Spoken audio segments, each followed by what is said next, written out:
Bismillahirrahmanirrahim. Assalamualaikum warahmatullahi wabarakatuh. Perkenalkan, nama saya Muhammad Rizky Ansori. Di sini saya akan menjelaskan tentang Gharaibul Quran. Gharaibul Quran adalah bacaan-bacaan aneh yang tidak sesuai dengan kaidah bacaan Al-Quran. Namun di Rosem tertulis jelas, tetapi ketika kita melafalkan yang terjadi keanehan. Gharaibul Quran terbagi menjadi 5, yaitu imalah, ismam, tasil, naqol, dan juga saktah. Yang pertama imalah. Imalah ialah memiringkan atau condong. Dalam hal ini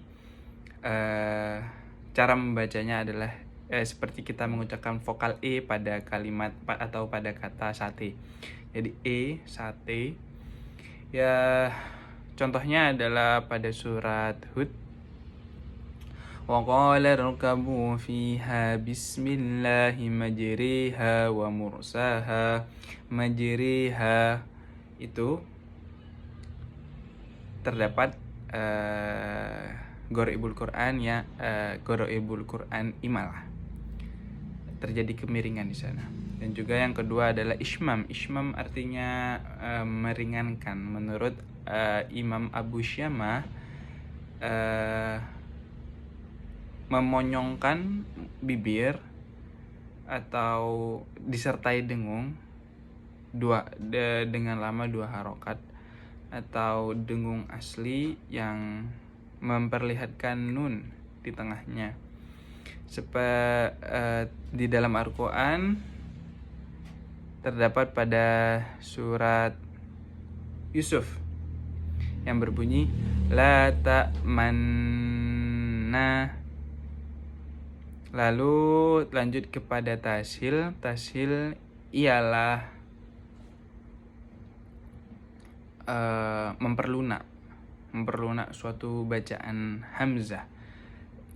Tasil terjadi karena ada 2 hamzah yang sama-sama berharokat dan berkumpul dalam satu kalimat dalam Al-Quran, yaitu pada surat Fusilat yang berbunyi jamiyun dibaca menjadi jamiyun.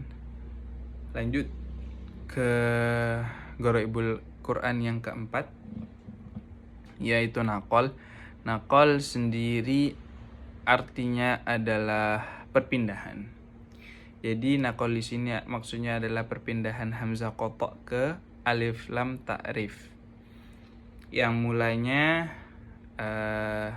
kita ambil contoh dari ayat Hujurat, dari surat Hujurat, yaitu bi'sal ismu.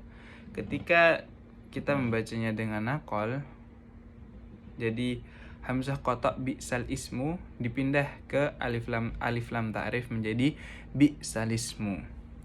Lanjut ke yang terakhir, yaitu saktah. Saktah secara artinya adalah berhenti sejenak tanpa mengambil nafas selama 2 harokat.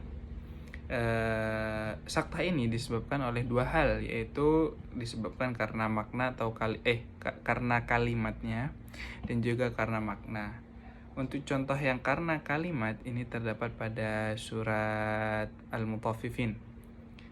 Kalla bal rana ala qulubihim ma kanu yaksibun. Dan untuk sebab yang kedua disebabkan oleh makna atau arti, terdapat pada surat Al-Kahfi. Alhamdulillahilladzi anzala ala abdihil kitaba wa lam yaj'al lahu 'iwaja qayyima. Mengapa ada saktah di sini? Karena jika tidak ada saktah maka akan memunculkan kerancuan makna.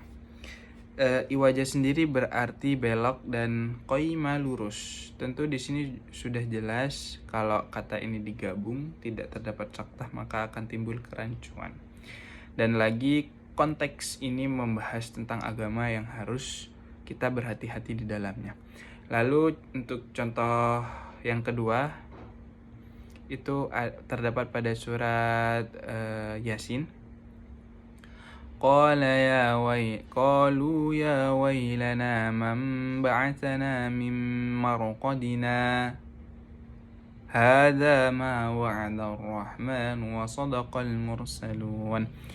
Mengapa ada saktah di sini? Karena secara makna di sini ada dua dialog dan saktah berfungsi untuk menjadi pembeda antara dialog pertama dan dialog kedua.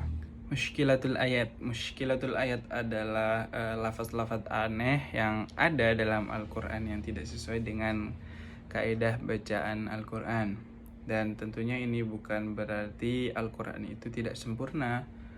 Justru dengan hal ini menunjukkan kemuliaan atau keistimewaan Al-Quran.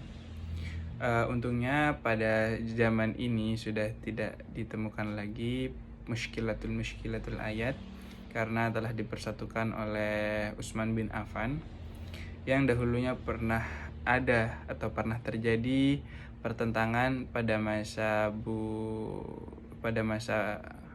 Umar dan juga Ali, yang dimana banyak suku-suku Arab yang mendapati perbedaan dalam melafalkan ayat-ayat suci Al-Quran.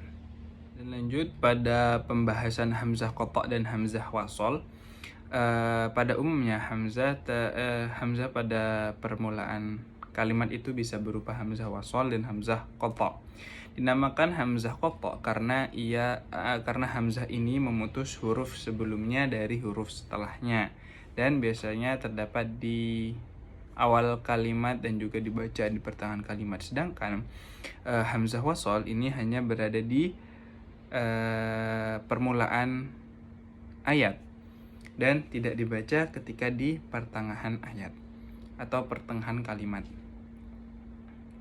Dan sudah biasa jika ditemukan di permulaan ayat itu hurufnya hidup atau berharokat, dan bila mana didapati di permulaan ayat ada huruf yang tidak berharokat, maka kita perlu menggunakan hamzah wasol untuk bisa membacanya. Dan oleh karena itu pula hamzah wasol disebut juga sebagai jembatan lidah. Lalu tempat-tempat hamzah qata' itu kita berada ke hamzah qata', dan tempat-tempat hamzah qata' itu berada selain pada tempat hamzah wasol. Dan hamzah wasol itu berada pada kalimat isim, fiil dan huruf, tapi tidak dengan fiil mudhari', fiil madhi, fiil sulasi dan fiil rubai.